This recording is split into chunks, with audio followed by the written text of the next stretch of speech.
everyone. Writing code is rubbish, isn't it? Sometimes you feel like an absolute genius, like nothing can defeat you and there's nothing you can't do.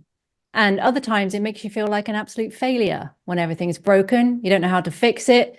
So you might as well quit, because what the heck are you even doing trying to build software? The cycle is never ending. But what if we embraced this? What if we experienced and celebrated this never-ending cycle over and over and over and over again in front of a live audience through building silly websites, pointless projects, and nonsense NPM packages? Now, this is entertainment as code.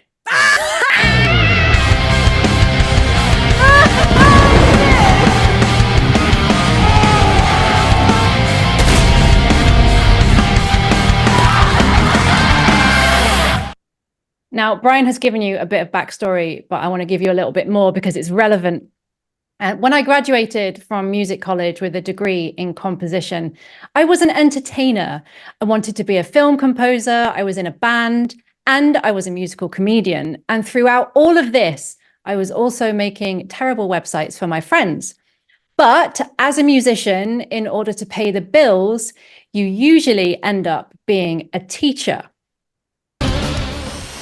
My name's Salma, I'm one of the lead tutors here at the School of Rock and Pop. The School of Rock and Pop combines professional music tuition with the opportunity to perform. Each centre holds 2 gigs at recognised rock music venues.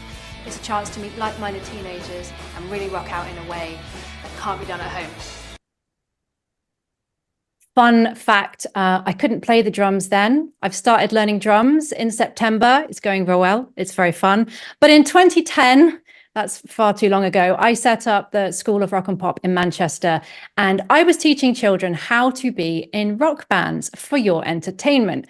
I was helping them put music into a real, tangible context rather than practicing alone in their rooms. And I really liked this whole teaching thing, so I got my teaching qualification and worked as a music teacher in high schools for a few years. Fast forward to 2014, I quit teaching and I got my first job in tech, and this led to many more jobs in tech as a front-end dev and tech lead at various different types of companies. And then in 2020, everything changed. The pandemic descended upon us, everyone stayed inside, and they were starting to find new ways to spend their time. And here is where Twitch comes into my life. I'm sure you all know about Twitch, but if you don't, it's a live streaming platform and its main focus has always been on gaming. But as time went on, creators started streaming music, arts and crafts, talk shows, charity events, 24/7 live feeds of farm animals and earthquake alerts, basically everything and anything. 17 billion hours were spent on Twitch in 2020, which was 83% higher than 2019. And I was part of that. I started watching Twitch in the first lockdown, and the category that caught my attention was software and game development. People were writing code live on stream, and I pretty much got sucked in. In the last year, over 17 million hours of software and game dev streams have been watched, with an average of 2,000 viewers across the category and around 100 live channels at any one time. Now, it is a small category compared to gaming, but with that comes a big opportunity. In June 2020, I went live on Twitch for the first time, and here's a clip from a really early stream. It's not the first, but it's pretty early. So now Standard and Drop D is working, but DadGad is not. What the hell? As you can see, I was going through the failure stage in this clip. I was such a failure, I had no idea what was going on. But in this stream, I was mixing my music and tech experience through building my first open source app. It's called the Fretinator, and it's a guitar app to learn scales and modes. Bear with me, this will be relevant. To use the Fretinator, you choose a starting note, you pick a mode or a scale, and you use the guitar fretboard to learn it. You can also learn more about the music theory behind it if you want, but most importantly, every scale for every starting note comes with a backing track for you to practice with. So rather than just playing on your own without any musical context, the Fretinator is about putting that theory into practice in more meaningful ways, much like the mission of the School of Rock and Pop. And this concept has also inspired everything I do live on Twitch. My original terrible tagline, build stuff, learn things, love what you do, put the focus on building, which is representative of how I learn and how I put things into a real world context. I retired that tagline last year because I realized it sounded too much like live, laugh, love. But through live streaming, I was starting to discover that demonstrating and practically applying technical concepts in front of a live audience and going through that genius to failure cycle over and over again was actually making tech more accessible, more human, and more entertaining, exactly like when you play and perform music with others. Here's another clip of me being a failure. I quit. I quit. I'm going to do something else. I can't make this. Every step of the way is just an absolute piece of shit. And here's me being a genius. If it does work, I will feel sick that I have succeeded. Ah! Look! I did it! I did it! See, the cycle is never ending. It doesn't stop. But in the first 6 weeks of streaming on Twitch, I learned a lot. And so I wrote about it on my blog. And what I discovered is that the most important thing about live streaming is you, the streamer, your personality, your experiences, your failures, your genius moments. The code and the tech is just the hook to get people in. Viewers don't really stick around to learn how to code. That's just usually a side effect. They come to hang out with you and with others who share the same interests. And most importantly, people show up on Twitch to be entertained. Twitch viewers are not passive like YouTube viewers. They're active participants in a live show. So I started thinking about how I could build on this and how I could encourage and enable my viewers to create their own entertainment, sometimes without even realizing it. So I built a Twitch bot. It's an application built using the Twitch API and other third-party tools, and it allows viewers to make things happen on the stream via chat commands and channel point redemptions. Now, there are pre-existing tools to bring interactivity to your streams if you can't build your own, and making a Twitch bot is not a new innovative thing. Lots of software and game dev streamers have done this, but building stuff for your stream, live on stream, with viewers, for viewers, is the best way to test functionality, crowdsource ideas, and make people feel part of something, part of the entertainment factor. So I'm going to show you everything I use to power my stream. Fun fact, it is extremely over-engineered, so I think some of you are going to like it. We start with the back end. PantherBot is an Express app. It uses TypeScript. It stores some stuff in MongoDB, and it sends events over a WebSocket connection.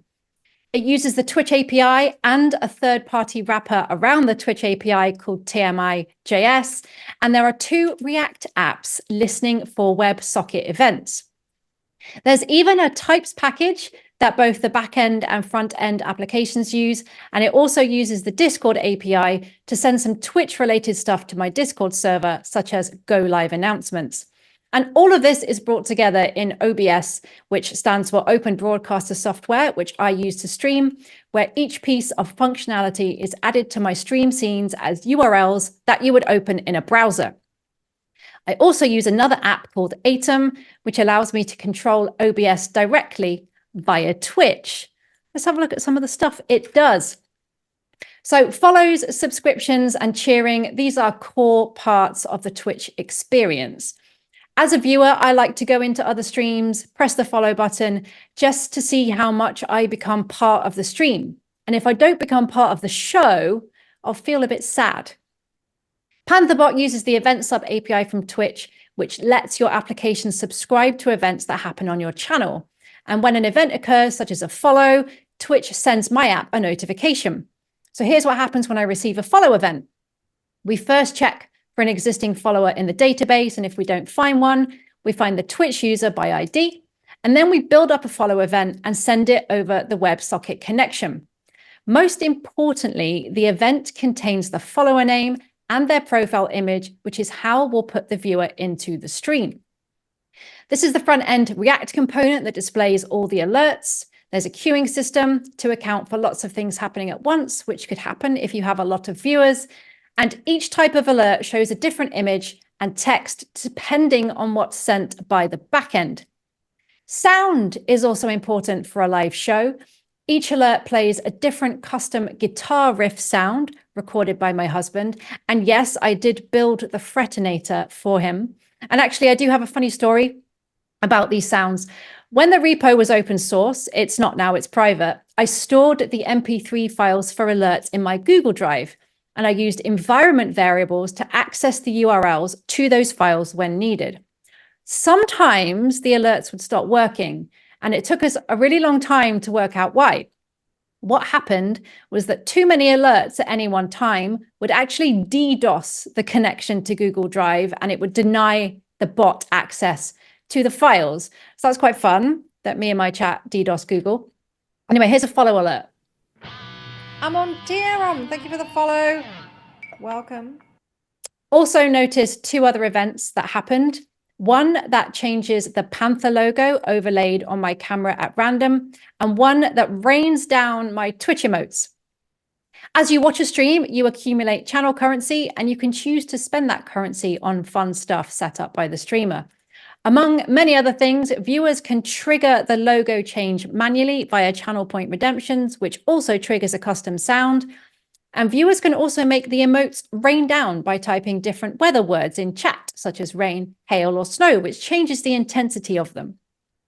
And all of this has gone through a lot of iterations throughout the years, live on stream, including needing to limit the amount of emotes that were dropped at any one time because of this.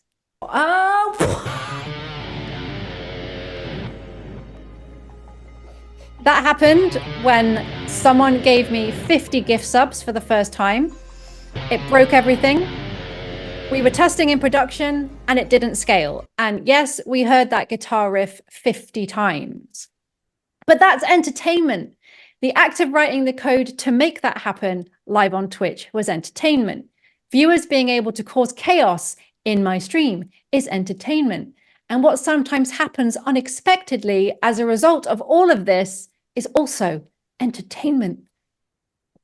I also like to show chat messages on stream to maintain some movement on the screen to give the impression that things are happening when I can't code. Chat is another custom browser URL powered by the backend, which listens for chat messages and sends events over the WebSocket connection. A lot of information is sent over the WebSocket for each chat message. Viewers are great as QA for all of this, pen testing it, and suggesting ideas for new features, such as being able to use an HTML marquee tag. And numeronym mode, which is a channel point redemption. A numeronym is a number-based word commonly used in tech to shorten long words such as accessibility, internationalization, localization, Kubernetes, etc. All words that are too much effort to say. And here's the code for numeronym mode. The make numeronym function splits the full message by space, and for each word, it returns the first character, the count of the characters in the middle, and the last character. And for some reason, I published this to NPM so I could use it in multiple places if I needed to. Now, I thought it was pretty useless, but people have been downloading it. But I haven't used this in any other projects myself yet. I also built a giveaway system in the backend. Giveaways are powered by typing commands in Twitch chat, such as !start GA. To enter, viewers type !win in chat. The backend app is always listening to chat to find possible commands to run. If a valid command is found, then we do stuff. If it finds !win in chat and a giveaway is in progress, the viewer is put into the giveaway pot. To select a winner, I type !draw GA in chat, which selects an entrant at random and sends an event over the WebSocket if they are still watching the stream. Again, the key thing here is to send the user's profile image URL to put them in the stream. Here's a clip of an old giveaway in action. I like giving away things. Mo gets a t-shirt. So that was fun. Next, backseaters are everywhere in software and game dev streams. So much so that it's become kind of a meme on my stream. New viewers will come into the stream and then just tell me what to do, paste code snippets in the chat, ask me why I'm not using Tailwind with no context about the problem we're solving. And it's the worst. It's like backseat driving. Why aren't you doing this? I think you should use this. Blah, blah, blah, blah, blah, blah, blah, blah, backseating. So one of my viewers thought it would be a good idea to put backseaters in a literal car. And while I was streaming, they sent me these very lo-fi drawn layers of a car. I think they did it in Microsoft Paint that I added to the scene in OBS for everyone's entertainment. They're in front of me.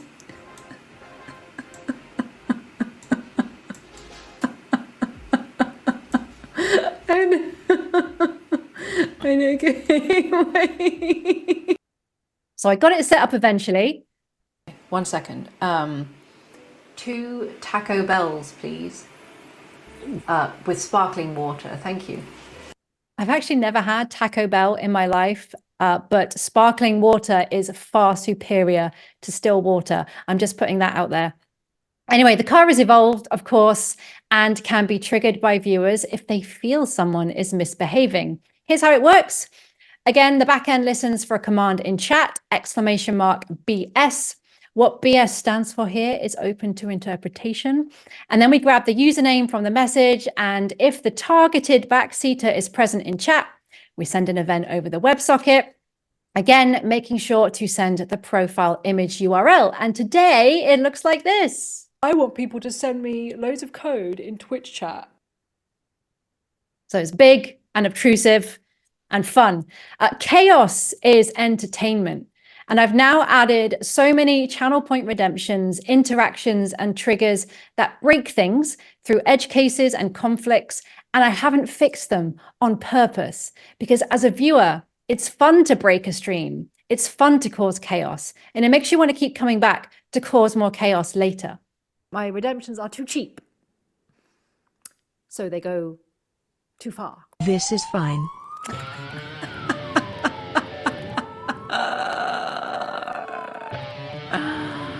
Wow, it's broken. You're going to have to endure about 40 more alerts. And on there's Zephyr and Luca person as well. Thank you. Oh, the car didn't work. Okay. Oh, we got a raid. Welcome in. Glitchbite, how are you? That disconnect stream is a channel point redemption, by the way, and it lasts for 30 seconds. And it's always fun to see new people who don't know what it is think that I have broken. So that gives you a very brief glimpse into how I approach writing code live on Twitch for the stream. And now I want to show you some of the fun and silly projects that I've built on stream in the name of entertainment. GeoCities is something that's very close to my heart. The original website builder of the 90s. Here's the first homepage of GeoCities from the 22nd of October, 1996. And this is the Style Stage project, which is all about showcasing the capabilities of modern CSS. Now, your challenge with Style Stage is to completely change the look and feel of this HTML page with CSS only. So it forces you to be really creative and learn more about CSS in the process. And I wanted to make Style Stage look like a GeoCities website. Here it is. You can scan the QR code if you want to check it out on your phone. It is responsive, and I know that's not very authentic, but I couldn't not make it responsive in 2021. I think I did it. Now, I know what you're thinking.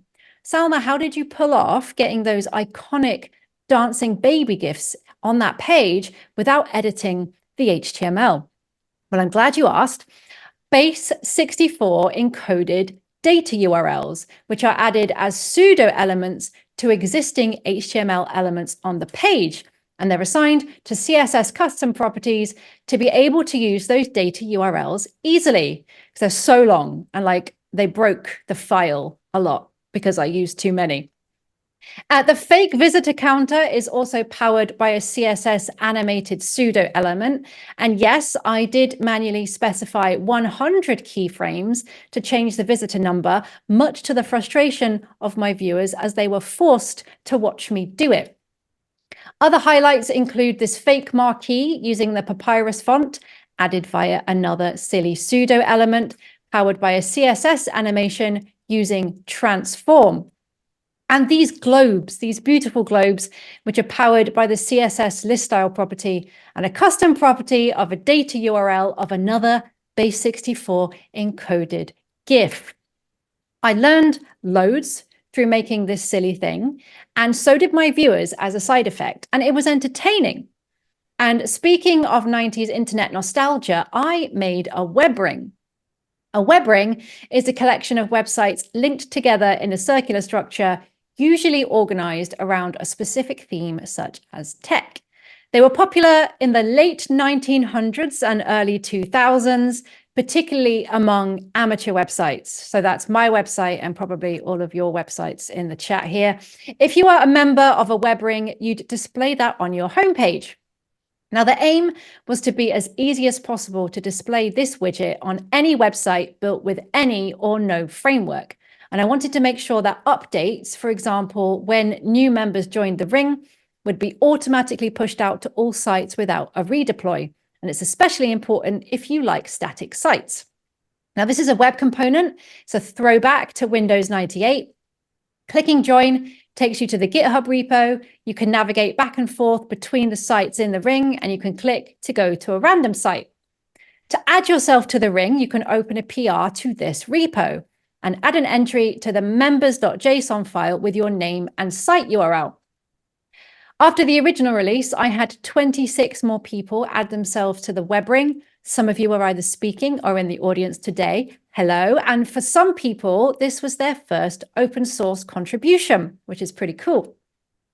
When your PR is merged, this will make your site data available on a public URL as JSON, which is fetched by the web component at runtime, which means that every instance of the web component stays up to date. To show the widget on your site, you can add the following script tag and custom element tag. And you can also include some optional fallback content in case JavaScript isn't available or you don't want to use JavaScript at all, which makes the widget looks like this. And we love a little bit of progressive enhancement. You can configure light and dark mode, whether or not to show the full scrollable member list. And there's also a hidden Easter egg, of course. And now for the biggest meme of my streaming career, I built a random code generator. And it was the most ridiculous thing I ever did on stream. So say you need some JavaScript, you select the options, you scroll down, and there it is. Perfect JavaScript for you to copy and paste into your project. Here's how it started.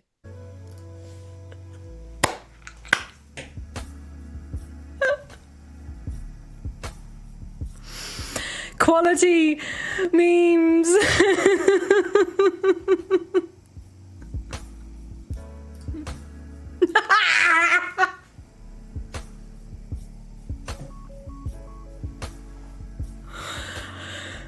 I love it. I love it. I need to write more code. Talking of code, I don't even know how this works anymore, but let's look at some code. Here is part of the JavaScript example. There's a bunch of methods that return a random thing. Some methods return an array, which will be processed by a helper function to return a random value from that array. Some methods mash together values returned from helper functions. So here we have things like get random noun, get random verb, get random single character, often used for very nonsense variable initialization. So here's the verbs and nouns arrays. When the random code is generated, we'll always start with a function name, which mashes a verb and noun together. So for example, delete code. And it goes on pretty much like that. I'm not going to explain all of this. It's stupid. But if you want to generate some random code, maybe show it on your website, like what I'm coding right now, like what I'm listening to on Spotify right now. You can, because I published it to NPM. And again, No idea why people are downloading this. There were 105 downloads in a week in September last year. So maybe people are showing it on their website. But this was actually the first package I published to NPM, live on stream, of course, and I wrote about it. And the blog post was really popular. And if you Google build, test, release node module, it's actually the top result with a featured snippet, which is probably one of my biggest achievements. And it all came out of writing that stupid, pointless, nonsense code in front of a live audience on Twitch. This led me to publish a few other nonsense get random thing NPM modules, and I did start building a random website generator with get random headline and get random tech business name. But at that point, the joke was kind of done. I also received 75 pull requests to the original random code generator site before I turned it into an NPM module. And people loved adding their own favorite programming language to the catalog of random code generators. And again, for some people, it was their first open source contribution. And now I want to finish up by showing you some smaller projects I built on stream. Last year, I discovered ZengoWeb. It's a development agency in Hungary who live stream their workday from the office. They were great to have on in the background and have a chat with every now and then, but it was difficult to remember who was who in the office. So I built something for them. It's a stream overlay for OBS to display each person's Twitch username on the stream. And here's the moment where it first went live. Yay! It works, it works, it works, it works. Look, there's a house. All right, great. And they're still using it. So let's have a look how it works. It's a plain HTML page. It's hosted on Netlify. And in order to give the ZengoWeb team some control of the overlay without needing to edit the code, such as showing who's working from home, it uses a Netlify edge function, which is a serverless function that runs at the closest location to the request. And it enables ZengoWeb to use a URL query parameter to show team members as working from home whenever they need to. And this works by intercepting the HTTP request for the HTML page, parsing the woofer URL parameter, grabbing the response of the initial request, modifying it accordingly, and then returning it. And the ZengoWeb Office also has a tradition of eating pancakes. There's also some client-side JS that runs on page load that assigns a random team member a pancake emoji so they know it's their turn to make pancakes. And on the day of release, it was Pictor's turn. And the team have also submitted quite a few PRs for new themes and improvements, and I was excited to merge them all. And this whole thing was a really nice way to build a connection in the software and game dev category on Twitch. I've also experimented with creating some fun educational resources. One example of this is Game of Codes. It's an HTTP status code quiz. Again, there's a QR code if you want to play along or save it for later. And here's a very sped up video of me completing the quiz. I can never get 10 out of 10. I've tried so hard. But when the quiz is complete, it gives you a summary of what you got right, what you got wrong, and correct answers. And you can start over to try again. With Game of Codes, I also wanted to show what's possible without a JavaScript framework or any dependencies. So Game of Codes is written in a single file of plain JavaScript. And yes, lots of people did go in the car when I was building this because they were very confused about why I wasn't using a framework. Instead of using a state management library, we're using a JavaScript object to keep track of the game state. And the whole thing is written with a functional programming approach, so it's easily testable. But there are no tests. I did have bigger plans for this, authentication via GitHub, a leaderboard, competitions. But at this point, I was also learning that some projects don't really need to be finished and can exist just as they are. And the last example is, as well as sharing my love for GeoCities, I've really enjoyed sharing the most intriguing website of all time, which shaped my early experiences on the internet. Last year, I recreated my favorite childhood website, and it's a website that doesn't exist anymore, and it's called hell.com. This is just my favorite part of the internet. Access prohibited. This is a private web. You are being rerouted to the public information site. Oh, I love it.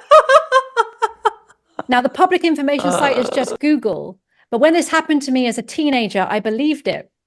You can read up on all the lore on Wikipedia, but the TLDR is that hell.com was an intentionally mysterious website that existed from 1995 to 2009. And I wanted to recreate that mystery on the modern web.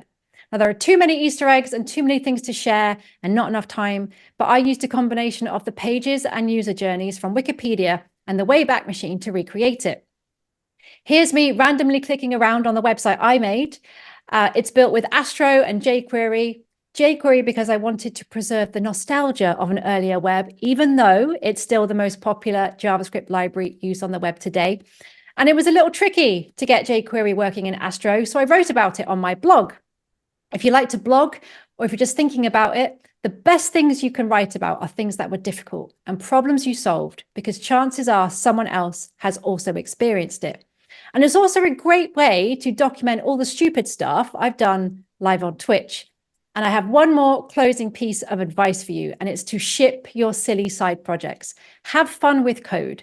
And if any of this has inspired you or piqued your interest, build silly stuff with people in front of a live audience.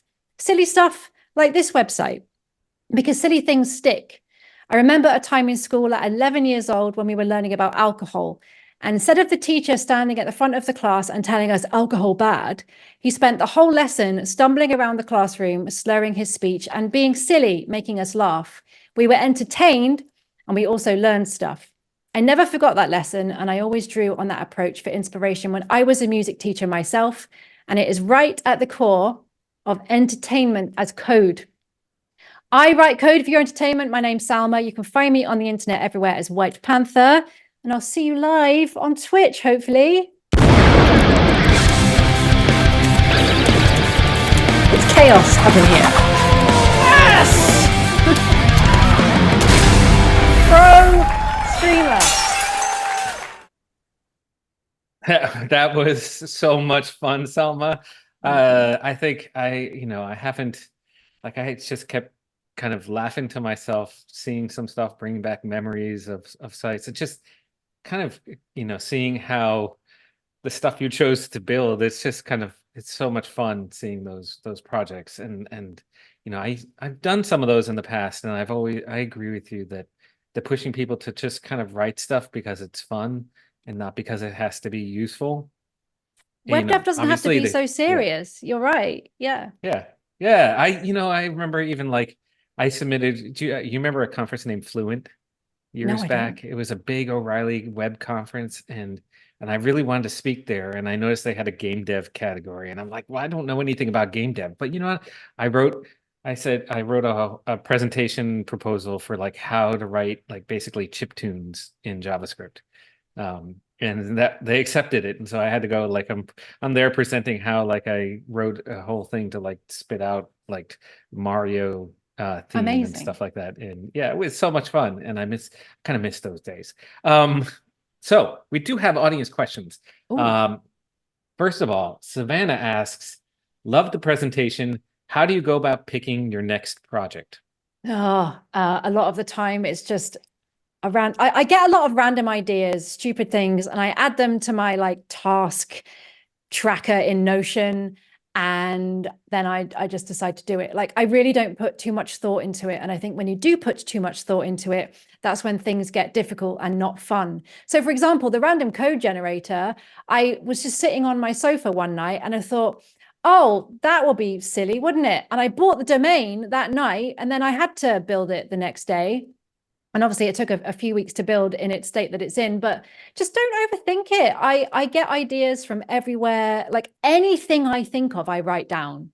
I was actually going to build a random idea generator once for people who ask that kind of question. It's like, if you don't have an idea, here's loads of random ideas for you. Just click the button. I still need to do that. It's still on my list. And I just have a never-ending list, but it doesn't really matter what you build. And it doesn't need to really be an idea. It can be a sentence or a dream or a concept or something completely abstract. It just, anything, I'll do anything. And if it doesn't work, it doesn't matter. Like, I will try anything. I'll try it for a stream. And if it's not going anywhere, then I'll give up. You don't have to like build things till they're finished at all. And that's another key thing that I want to get across when I do my streams, is like, nothing needs to ever be finished, really. just do it for fun. And if you get bored and you get frustrated, then stop it and do something else. Yeah, that's good. I love the random idea generator too. You could have like people just kind of if you take their random ideas and spit them into this thing, and then I you actually share them built amongst the this. community. What am I talking about? I built this. So I was on Jason Lengstorff's 4 Devs, 1 App series, his first episode, and my app is called Find Something to Do. You sign in and you can just add stuff to a to-do list. But when you're signed in, you can't see your own to-dos. You can only see to-dos that other people have submitted. I forgot I built that. So yeah, it does exist. Find something to do.netlify.app. Find an idea from there, but they might be silly ideas, but that's good, right? Yeah, definitely. That's it's kind of like when you write a blog post and one day, like years later, you're like searching for like, how do I do this? And you come across your own damn blog post. Yeah, You're that's like, happened to oh. me. So I've got another question from Sergey. Do you use web tech like HTML and CSS to lay out the screen as well, or OBS for layout? So everything that's like, so it's a combination. OBS does a lot of like the moving effects and things. So the layout is OBS and some background graphics and things like that. And everything you see that goes on top is mainly browser URLs, but it's a mixture because some of it is just not really that possible with the way you want to move between the scenes with other triggers and stuff. That's why I use Atom. So Atom is that standalone app that allows me to control those kind of things in OBS. So some of them are easier to be in OBS and some of them are easier to be in browser sources. So it's a mixture, and I lose track because it's so complex sometimes. Yeah, that does sound good. Most of the day I do this stuff in like, StreamYard because I simply, even OBS was like, I'm like, okay, I get the power of this, but it's so it's a minefield. It's really difficult. Yeah. And I still don't feel like I know how to use OBS after almost 4 years of streaming.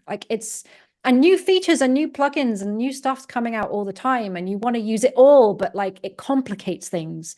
It doesn't scale. I've got tech debt in my stream all the time, even though like I rebuilt it in the summer from scratch because I got a new streaming PC. Tech debt all the time, but that's just life. You deal with it. Yeah. I think I can't see him, but I'm sure Potter's back there when you're talking about changes in OBS, nodding his head like, yes. We've been dealing with those even today.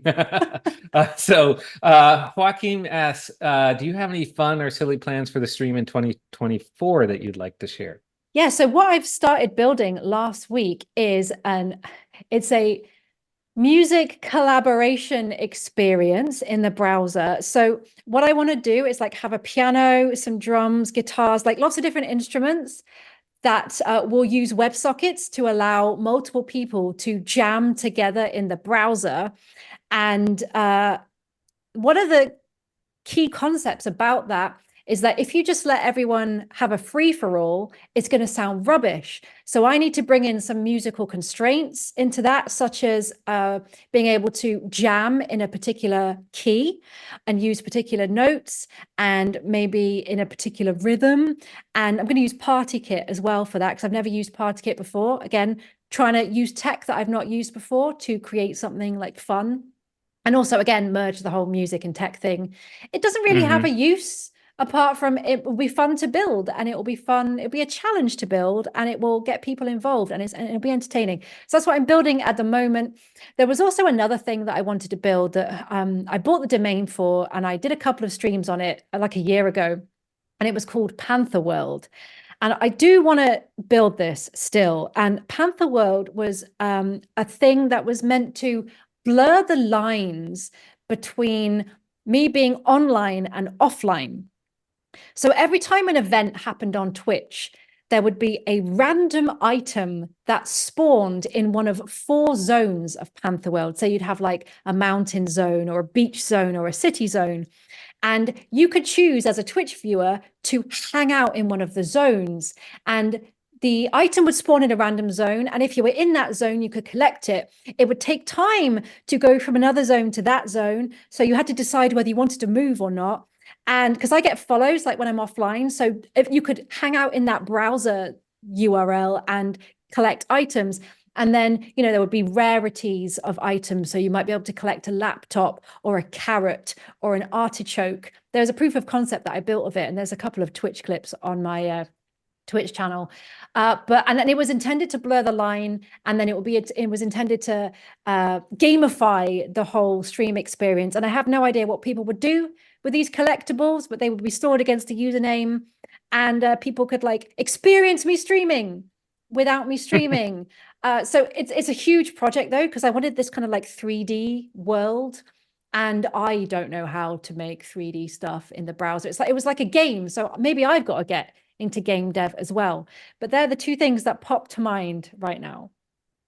That they both sound really, really fun. You know, and it's funny that you mentioned, I've seen some people in the chat also, like, I think there's a lot of folks who are into coding, who've been into music on some level, yeah, either, you know, semi-professionally or just, you know, amateur. I mean, years ago, I used to do a lot of like, you know, I had a whole bunch of synthesizers and all the MIDI set up, and oh my God, I haven't done it in ages, but it always comes back into my coding, like that, you know, chiptune thing. Or so I worked for Launch Darkly, and we had like this, they had created this video of our mascot, which is like this astronaut dude, DJing. And I was like, well, what if you could actually use feature flags to DJ? So I built that. I was like, okay, yeah. So like it was a lot of fun. It was like, okay, how do you sync up audio so that like people could turn on and off feature flags so that it's always in sync, but you're making your own mix and stuff like that. So yeah, it was a lot of fun. That sounds like something I would try and make. Yeah. I just didn't stream it, you know. I'm like, yeah, I like very I admire folks like you who can do the streaming. My whole coding process, nobody wants to watch me code because I get very distracted. I'll code for like a few minutes and I get stuck, and I'm like, do you think I get much code done on my actual streams with all that chaos? Like, that's not the point. It's really not the point. And a lot of people are hesitant to start streaming, especially in software and game dev, because I don't want people to watch me work, or I won't get any work done. Like, you don't really get any work done. Like, obviously there's some stuff I do off stream as well, but that's the fun of it. And actually I prefer that medium, live streaming, to like recording for YouTube, because I feel like I'm more myself. I'm like naturally a performer. I was a musician my whole life, and being like, even now speaking to you, I feel more myself than like doing a presentation and reading slides. And I think that's what comes out in my live streaming. It's like the real me, and the failures and the genius moments, and it's the whole journey. And it also helps people to really understand and realize that they're not alone in the struggles that they go through when they're writing code and building software. If they can see that in real time and no one gets anything done and it's too difficult and you can't fix the bug, then it just makes you all feel much better about your life. Yeah, for sure. And I hope if you haven't been able to, just go after this talk and go check the comments, because so many people talking about how you've inspired them in different ways with this talk. So really, really great. I really appreciate you coming out and speaking to us, and thanks for having me. Definitely enjoyed the talk. And clearly I'm not alone. It seemed like you had a lot of fans on this talk. So hopefully they'll join your stream. I'll see you on Twitch.